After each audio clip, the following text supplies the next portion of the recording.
Good morning and welcome to the final episode of Election Science Office Hours for 2025.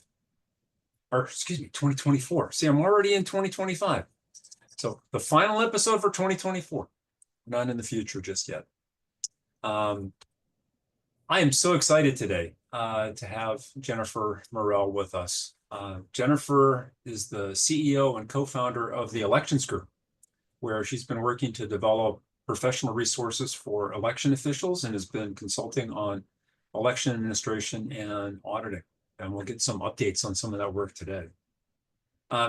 Jennifer, I've worked with her on a number of projects, is a recognized expert on election audits, a great resource for everything that's going on in the US and also elsewhere on election audits, specifically on the subject of risk limiting audits, which we'll probably chat about today. Jennifer has successfully overseen risk limiting audit pilot programs in more than a dozen states and jurisdictions, and has actually authored a series on election audits titled Knowing It's Right, which is a pretty cool series. Jennifer's a U.S. Air Force veteran, and I want to first off thank you for your service, and has served as an election official in Utah and Colorado, and thank you for that service too. For nearly a decade. She's an adjunct faculty member at the University of Minnesota's Hubert H. Humphrey School of Public Affairs and has a Master of Arts in Management from Webster University. So Jennifer, thank you for joining me today. Thanks, Mike. It's a pleasure to be here with you.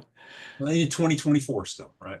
In 2024. So you're the CEO and co-founder of the Elections Group, which is an exciting relatively new organization.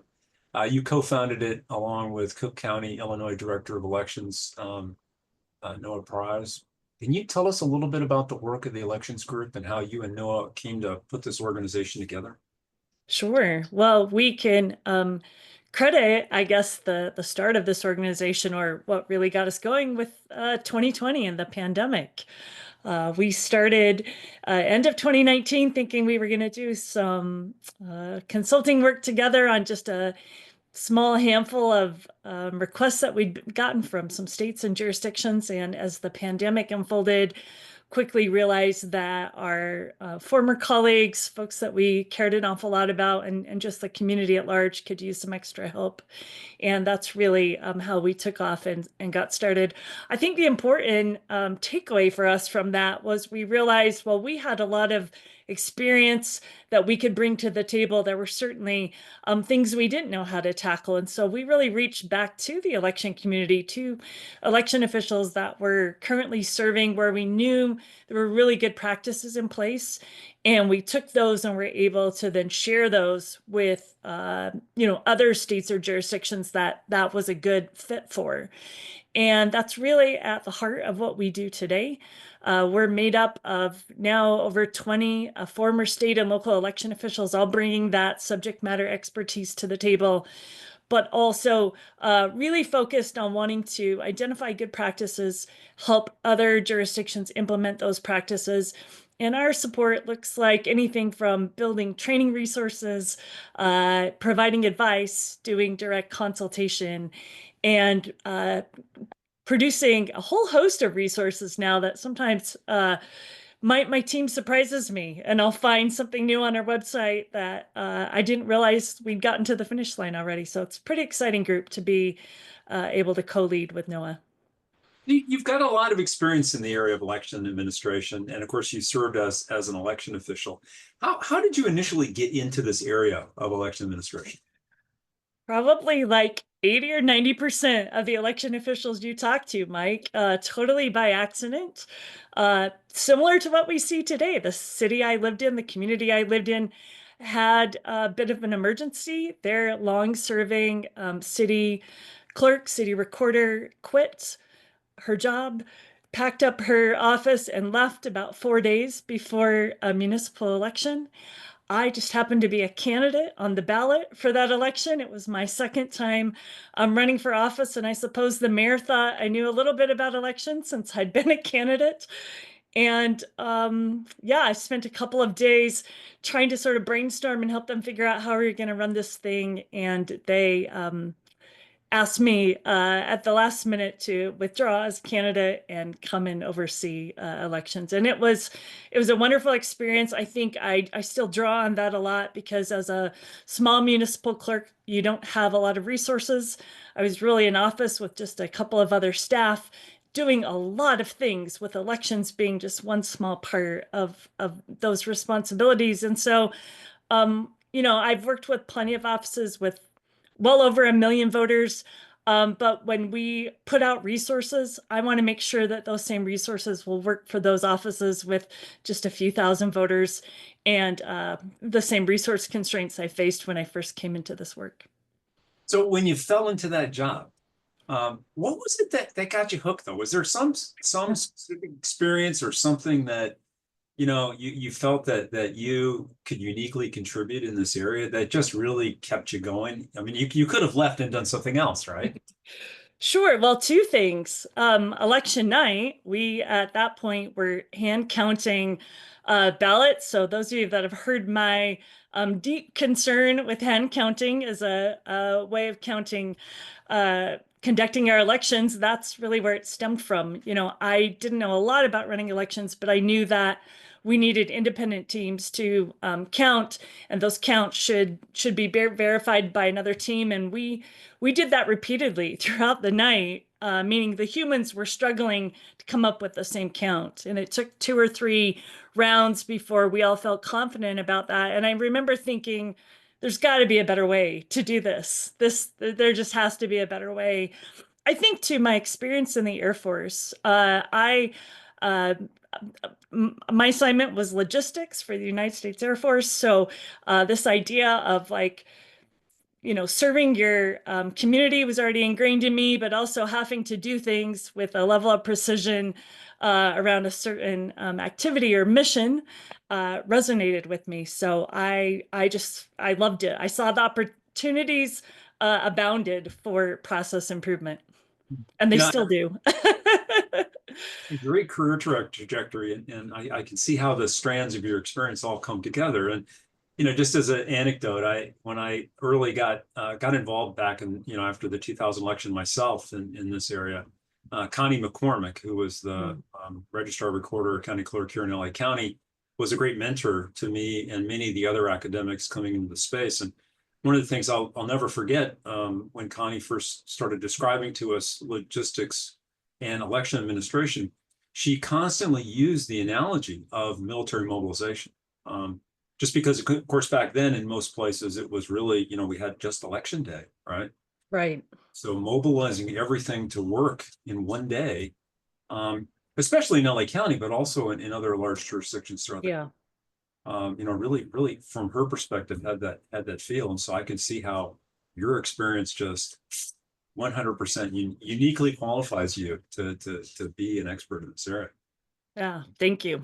So one of the things that is really exciting about what you all have been doing with the elections group is that you're carrying forward, I think, an initiative that a lot of election officials and other election stakeholders are doing these days, which is working closely with academics. And you released this really cool some results from this really cool study, the National Audit Survey, involving some academic colleagues, Cheryl Boudreau, Thad Kauser, Jennifer Morrell, and Mackenzie Lockhart from various universities. Can you summarize the key results from the National Audit Survey?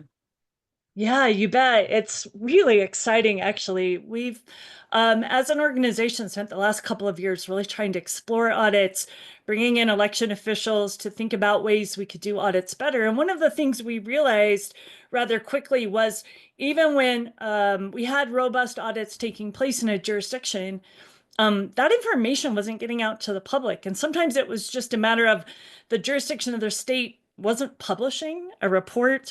And many times when they were, even for folks like me that have read a lot of audit reports and really studied this, I had a hard time understanding what it was that they did and what the outcome was. And so we really wanted to lean in this year on audit reports and had this marvelous opportunity to work with the academics that you just named. And the question we wanted to understand better was, what impact post-election audit reports, especially if we could produce reports that were more of a visual summary of the audit, what impact would that have on confidence? And so they were able to conduct a survey prior to the election of just over 6,000 Americans that reflected the eligible voter population.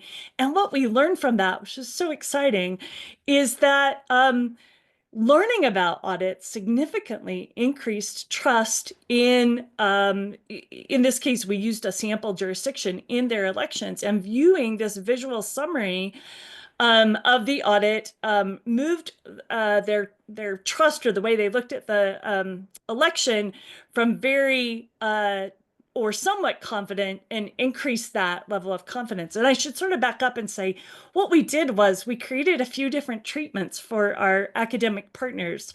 One was focused just on the process. So simple steps, 7 simple steps. This is what we did. One focused on the results. How many people voted? How many ballots were audited? How many discrepancies did we discover? What was the percentage? And then the third treatment sort of combined the two.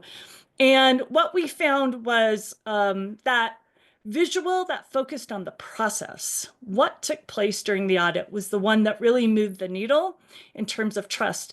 I think the last thing I'll just add there that was interesting to me is there wasn't a really spillover when it came to trust and confidence. So while the person being surveyed felt confident about the elections in the jurisdiction they were viewing, it didn't change their level of confidence as we moved outward from their locality, their state, and national elections. And I think it just reinforces to me why it's so important that every state and jurisdiction adopt robust election audit practices and find ways similar to the visual treatments, visual summaries that we created, ways to communicate that to their voters and their constituents.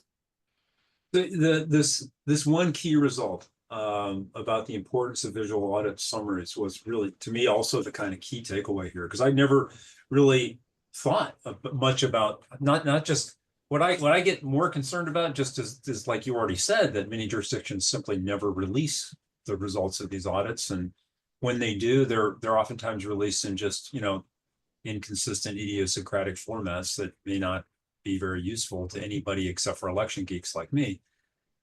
Can you describe really the importance here of the visual audit summary, in particular the visual audit summary for the procedural side of the audit? I know that, like, if we were doing this as academics, you'd share your screen and show it to us and all those kind of things, but can you kind of walk us through verbally what the importance Sure. of what these visual summaries can look like? Yeah, well, so when we think about how the process that we go through for an audit, those are often sort of spelled out in statutory language and administrative rulemaking, regulatory language. Election offices may have, many pages of material that sort of talk about this. We wanted to really boil that down, but also started to realize that many voters didn't understand just the basics, the things that we take for granted. For example, the idea that all ballots, vote by mail ballots, early vote ballots, election day ballots, provisional ballots are included in the audit. We talked about that in one of those steps. This idea that there's a random selection process. Again, that process might look different in each state or jurisdiction, but the idea in describing that to a voter, that it's done randomly, that someone can't game the system, they can't arbitrarily choose a particular precinct or a particular district. Noting who did the review. Well, let me back up. One key step is that there is a manual review. There are human beings looking at these ballots, the sample of ballots, and hand counting those. We knew that language was important, and we wanted to be able to explain that in a step. And also, I should note, we came up with some, I think, really interesting visuals, just really simple icons to go with the description so that people could visualize what was happening. The last one in there that I think is really important is just who's doing the audit. We know that often they are public audit boards or bipartisan teams or individuals that weren't responsible for scanning or processing the ballots, and making that clear, we think was really important, and feel like that was an important part of this visual process document. So obviously these require work, right?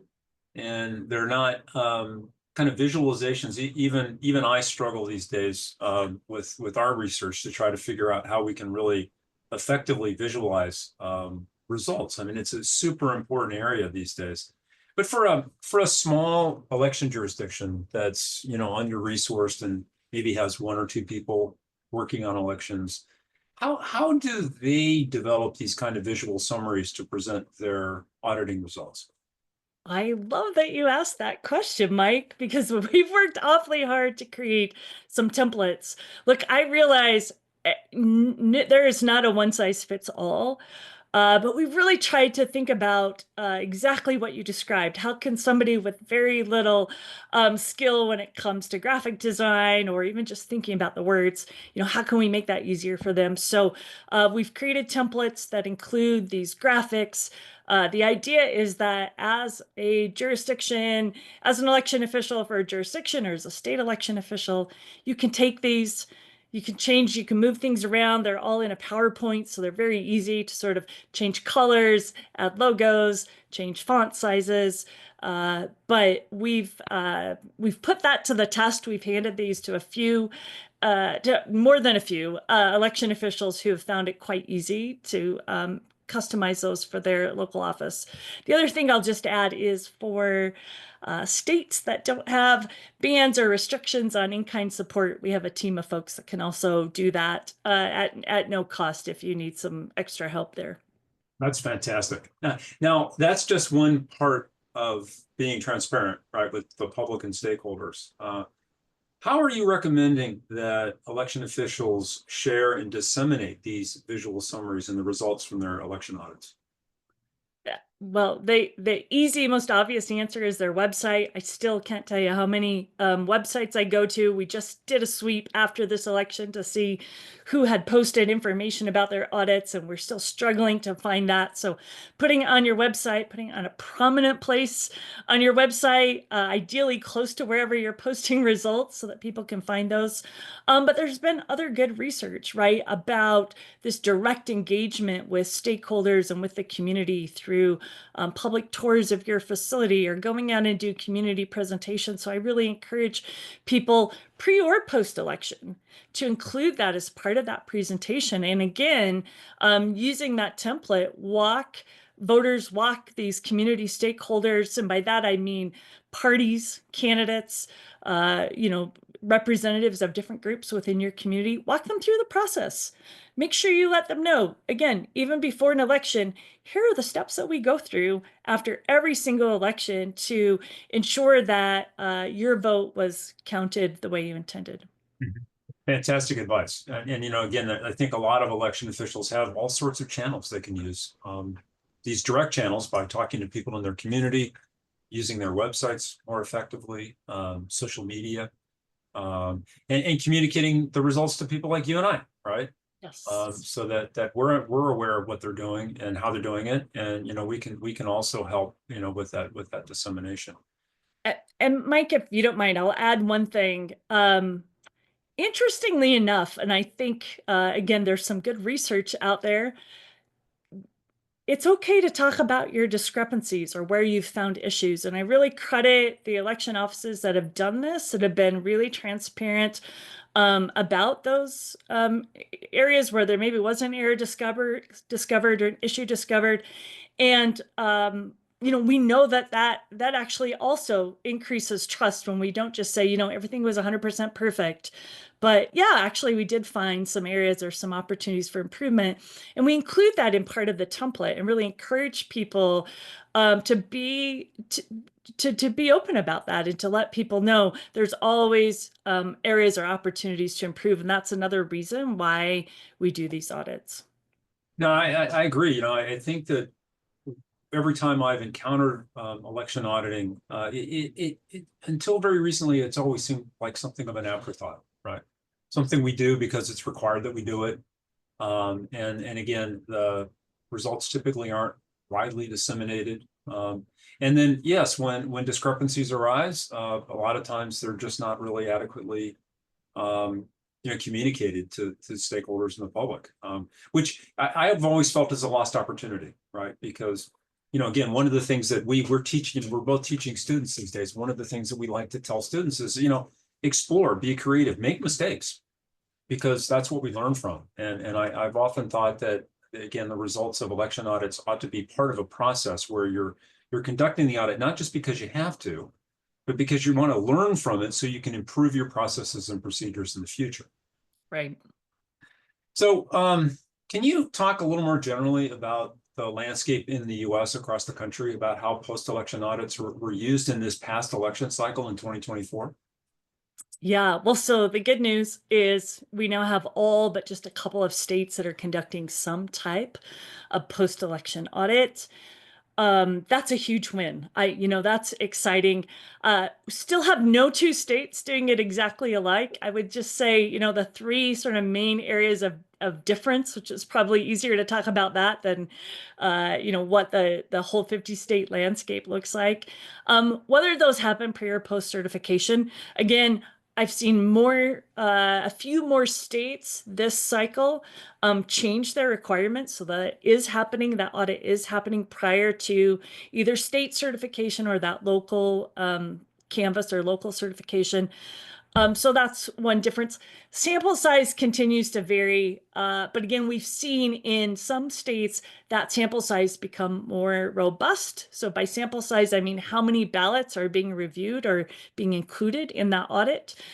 Typically, it is a percentage. It can range from 1% to 7, 8%. We've seen in some of the risk limiting audit states, they have changed that to make the sample size more robust, meaning we're looking at more ballots. So that's, I think, been an important difference this election cycle. The other one is how discrepancies are handled. So while I haven't seen a lot of change in that for 2024, I just sort of note it as, I guess, an area of interest of mine is thinking about, okay, we did this audit, now what? And when we look at state statute, we see a lot of variation as to what that looks like from, you've got Arizona, well, all of the RLA states, and then states like Arizona and Minnesota, just to name a couple that have really explicit requirements as to the number of discrepancies that are discovered and whether the audit escalates to another round.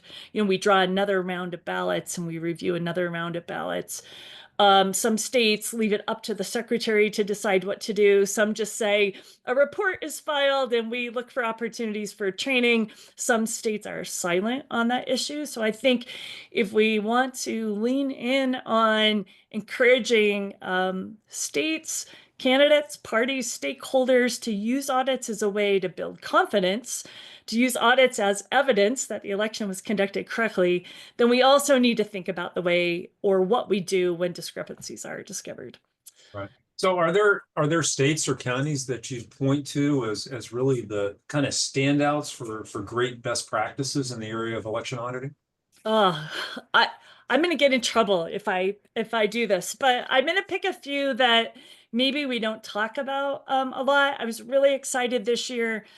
Georgia has gone through this whole sort of process of enhancing and improving their post-election audit. They do a risk limiting audit, which they did this cycle, but they also included a ballot image audit where all of their ballots were ran through another system. And they put out a great report, which also included some of the things that were discovered. We might call them discrepancies or issues. None of them were enough to have changed outcomes, but I again appreciated that they sort of identified these in the report. South Carolina does something very similar where they have a hand count audit and they also do this ballot image audit. But the thing I love about South Carolina, in addition to that, I think they again are making some strides. Again, clear reports, but I love that they've assigned this like state auditing board to oversee the process. It really creates this feeling of independence.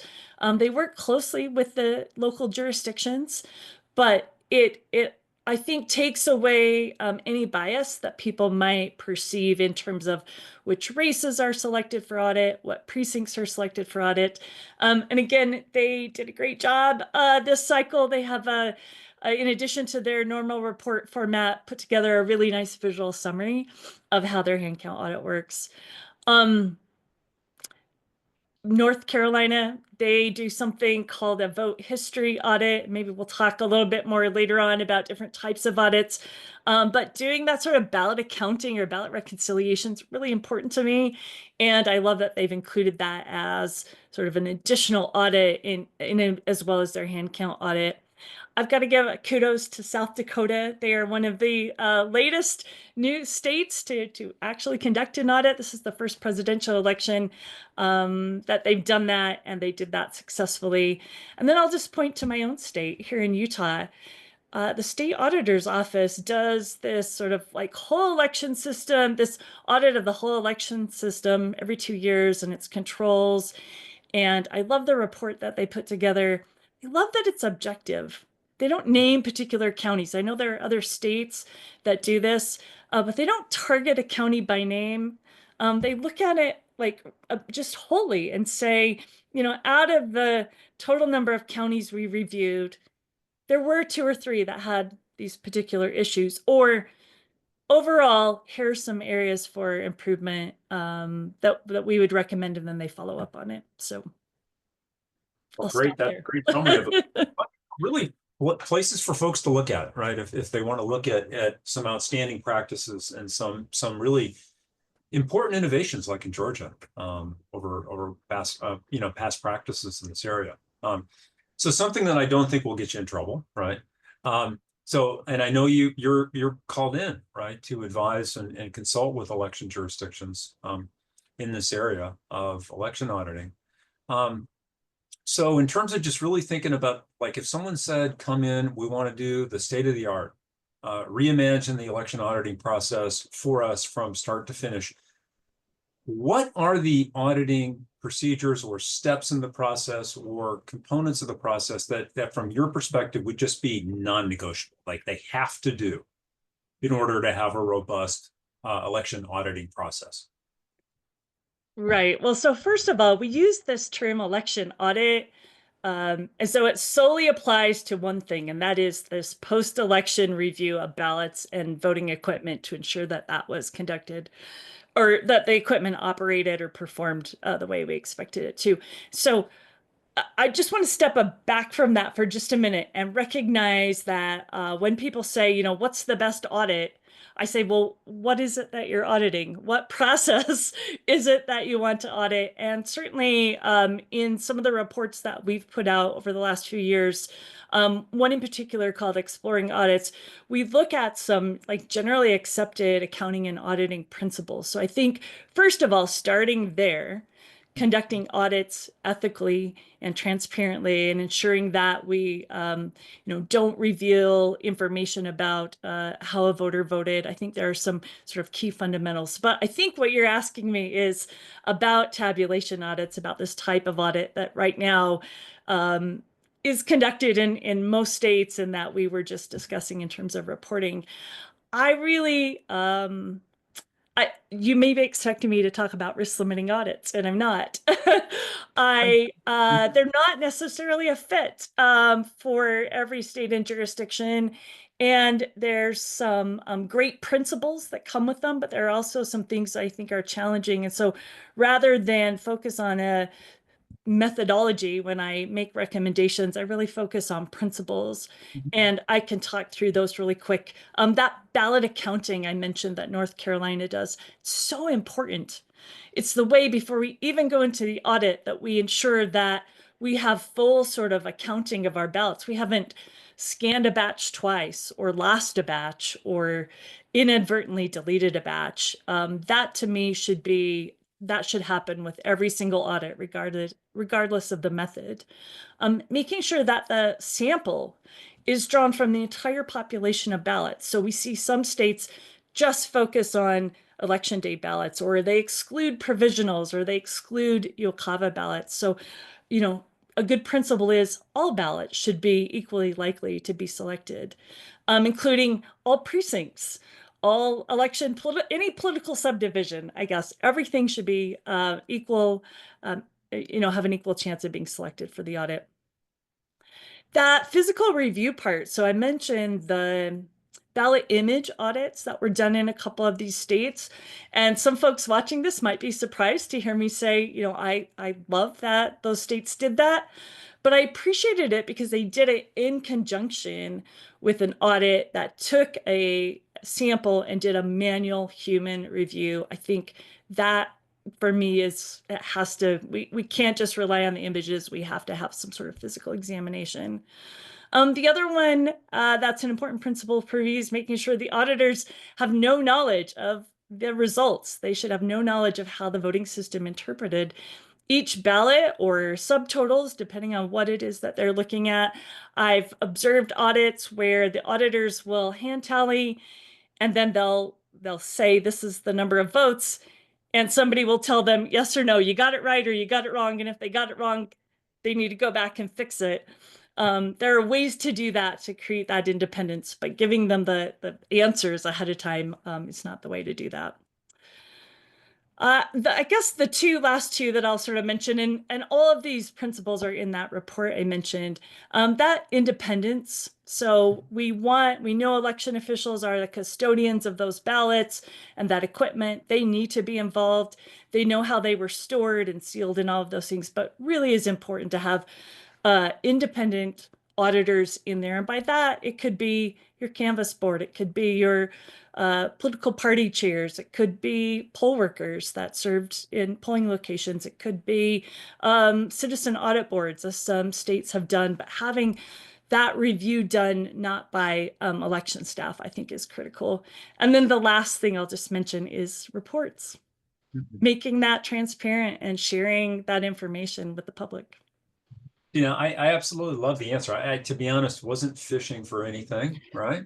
But so the way you'd approach it, and I love this. I just want to reiterate it because I think it's really a great way to think about this, is that for a particular jurisdiction, when it comes to any kind of auditing, whether it's procedural or ballot tabulation auditing, there really isn't necessarily a one-size-fits-all solution. So instead of focusing on what's the right procedures, you want to focus on the principles and make sure that you develop procedures that are appropriate for that jurisdiction that meet these various principles. Right. Well, absolutely love it. And I had to say it again. Now, when you're thinking ahead, now, so we think about the next presidential cycle. I know it seems like it's going to be a million years from now, but it's really going to be here before we know it, because these things seem to be accelerating for some reason, like there's time acceleration. I have no idea. Maybe it's just me getting older, but it'll be here soon. And there's not a lot of time, right, for people to think about new procedures and get new procedures in place to get new legislation passed. What's the landscape that you see in terms of states, counties moving ahead? Are there particular innovations you think are going to be things to really be considering to adopt before the next election cycle? Are there things that you're really recommending that states and counties adopt, before we get into the 2028 election cycle? Sure. So there are still plenty of states that are interested in risk limiting audits. And, my biggest recommendation there is to go slow, to work with your state official, your local officials, and conduct some pilots to really understand for your state, for the way that elections are ran in your state and the equipment that is being used, that if you move forward with risk limiting audits, you do it in a way that works. So we know that pilots have been an effective way of doing that. Oregon is in the process right now of doing that. There are a lot allowed for RLAs, and now they're really sort of exploring what does that look like through pilots. I think the other one that we'll see quite a bit of attention around is making cast vote record files and ballot image files public. Again, the landscape varies. There are states that restrict that. There are states that allow it. There are jurisdictions being really proactive about that. So Dane County, Wisconsin is one that comes to mind for me, where they, I think they call it a like a DIY audit. They make the CVRs available, the ballot images available, and the summary results available, and say, go at it if that's your jam, if that's the thing you want to do. So there's been a lot of concern and a lot of it valid about making that um, public. I think initially the concern was someone taking that information and drawing a different conclusion than what was reported in the results, and like how do we handle that or respond to that. And then the other big one is just, and again, this applies to both cast vote records and ballot images, is voter privacy or voter secrecy. So I think everybody watching this knows when I say CVRs what I mean, but essentially this is the row of data that applies to each and every ballot and shows the voter selection. So it doesn't tie to the voter, but it will tell you things like the ballot style or maybe the precinct that was associated with that ballot. It might have information about whether that ballot was cast during early voting or election day, or it was a mail ballot or a provisional ballot. And then it will show every contest and candidate and in some way indicate whether there was a vote for that candidate or not.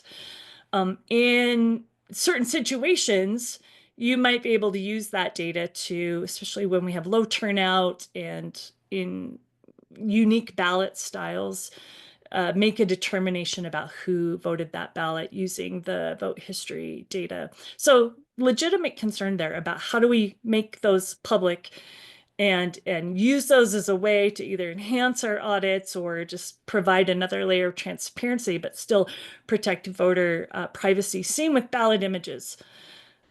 Voters do unusual and interesting things with their ballots, from writing their name and address to artwork to writing whole chapters of books in between timing marks and candidate names. And we've all, when you've ran elections enough, you've seen that. In many places, we consider that an identifying mark, and often the election office will redact that in some way or create a new ballot. But those are all, I think those are sort of like audit adjacent questions that we'll see in legislation coming up as to whether or not those can be made public. And then I guess the last one, again, this idea of what we call a transitive audit, or Florida calls it an automatic audit, where ballots can be ran through a different voting system and the results compared to the results from the official voting system. It's interesting to me. I know there's some interesting work, including some academic work happening there. And when I go to states, especially states that are new to audits, and I sort of talk to them about, here are all the flavors available to you. When I talk about this one, I always expect people will not like it, and yet they love it. Election officials are like, how do I do that? That sounds so easy and so simple to explain to my constituents. So it'll be interesting to see if that gets any more traction. No, that I think that is a very intriguing idea, and I've been tracking that one myself. So I know you engage a lot with academic researchers. You've done some work recently with a number. You and I have worked on some projects. You're teaching right now, so you're kind of in that academic area as well. But for a lot of the people who'll be listening to this or watching it, are coming from the research community. So are there specific research projects that you'd recommend that we focus on and that we get researchers engaged in when it comes to election auditing? Yeah, well, so the first one is stepping clear outside of the election community and the election research community. I think when we talk about audits, we really need to lean more into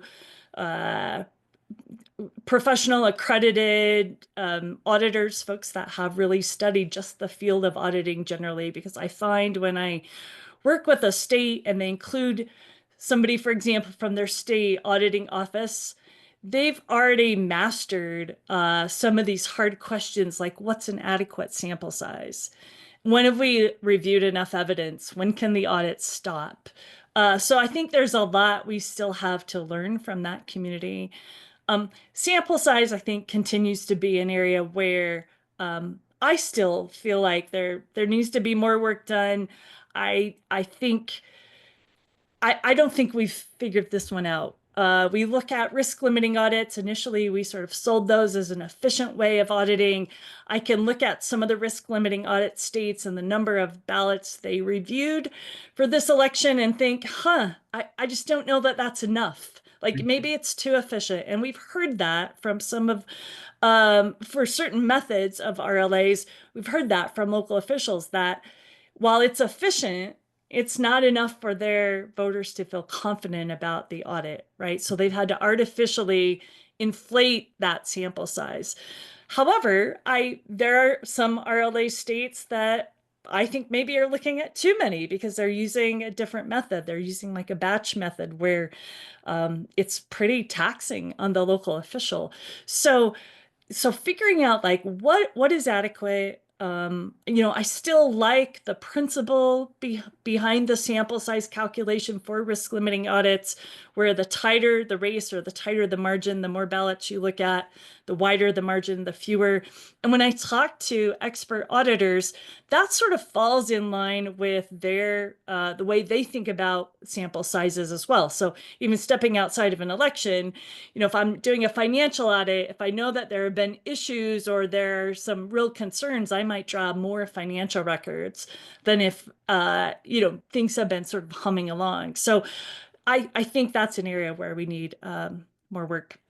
Then Great. just stepping outside of like tabulation audits altogether.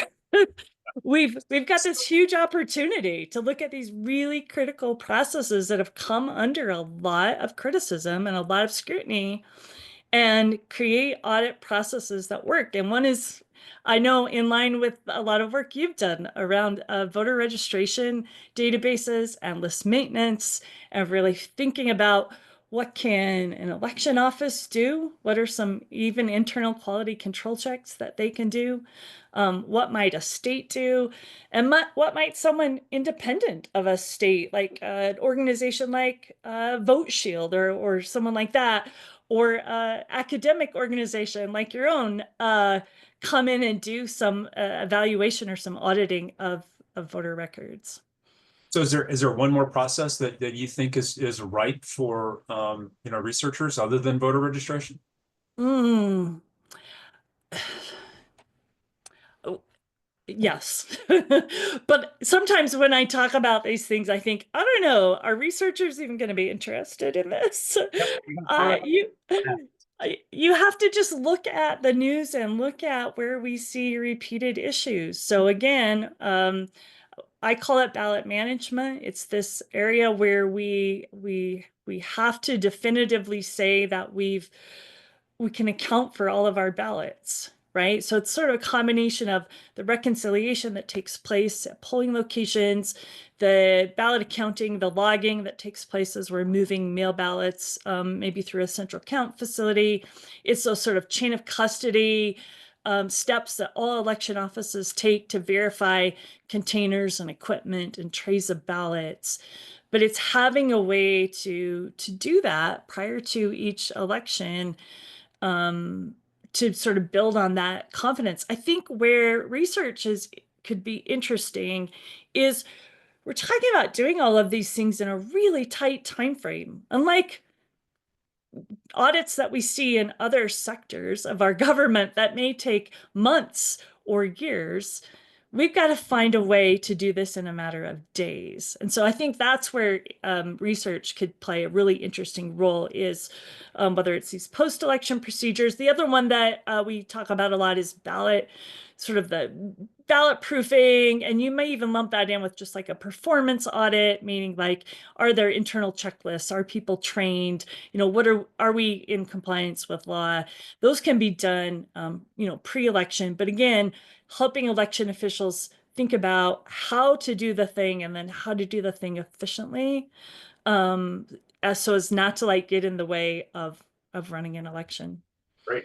I think those are all great ideas, and I'm taking notes, and we'll try to get some people working on some of those. The voter reg one is, I think, the big nut to crack. I agree. Now we've been going for a long time. I'm sorry about that. It's fascinating conversation. So I have two more questions for you. One kind of came in through the transom, which is like you're an election geek like me, I know. What were you doing on election day? How do you spend your election day like in 2020, 2024? It varies. I will just say I'm often out in the field. Right. Okay, that me too. Because that's like, my take on it is like first off, that's fun because you can go out and see what's Yeah. going on and actually see in a very geeky way to say this is you see the data generating process, right? Yeah. See, you can actually visualize how all this information that we use in our research comes in. Um, but it also gives you something to do because otherwise I'd just be sitting around on pins and needles waiting for the polls to close. Right. Well, if we didn't, an organization like mine would become irrelevant really quickly. Meaning, we all come to the elections group bringing this expertise, these years of experience running elections at a state or local level, and some folks on the team bring maybe they focused on other things, communications or certain areas of expertise within the offices they worked in. But if we aren't out in the field, if we aren't engaging with election offices, we quickly lose that. So that's actually really important for our office to be constantly engaging both in conversation, but actually boots on the ground, observing and participating and providing support. I think that is a great way to end it. I would also say that that's sort of a call to arms as far as I'm concerned for academic researchers too, which is to get out of our ivory towers and actually go and interact with the real people who are actually running elections, and also folks like you, the people who are working with those people who are running elections. So the last question is there anything else that we haven't talked about that, is just right on the top of your mind as we close out 2024? When I was running elections and went through my first robust audit, our risk limiting audit that we did for the first time in Colorado, I had to change a lot of processes. It really sort of opened my eyes to some things that we needed to do better and could do better. And so I would just remind people audits sounds scary. We know just the name itself has a negative connotation. But don't shy away from it. I hear lots of election offices say, oh, hooray, I didn't get selected for the audit, or, hooray, my, whatever, something in the selection process means I only have to look at a few ballots. I really lean into audits as a really important, vital way to understand how your organization works or doesn't work and where you can make things better. So I think yeah, just would love to find a way to sort of change the way we think and talk about audits. It can be a really positive and impactful process. Yeah, okay. One of the things that just came to mind is maybe we should think about a new way to talk about audits and call them something else, right? Yes. Just some basic research on just how we talk about this whole process. Sounds like it's in order. Verified voting has done some good survey work on that. So Excellent. Okay, well, thanks for that reference. I'm going to look that up because I'm not sure I've seen that. So give me something to work on over the next couple of weeks. So anyway, Jennifer, thank you so much. This has been wonderful. Appreciate it. We could go on for hours, I'm sure. But I'd love to circle back with you, in the near future and just get some more updates and talk about some of the things we didn't get to talk about today. that sounds great, Mike. And thank you. Thanks for doing this. I love this office hours that you've put together, and I look forward to watching them. So thank you. Great. Thank you for being on. Take care.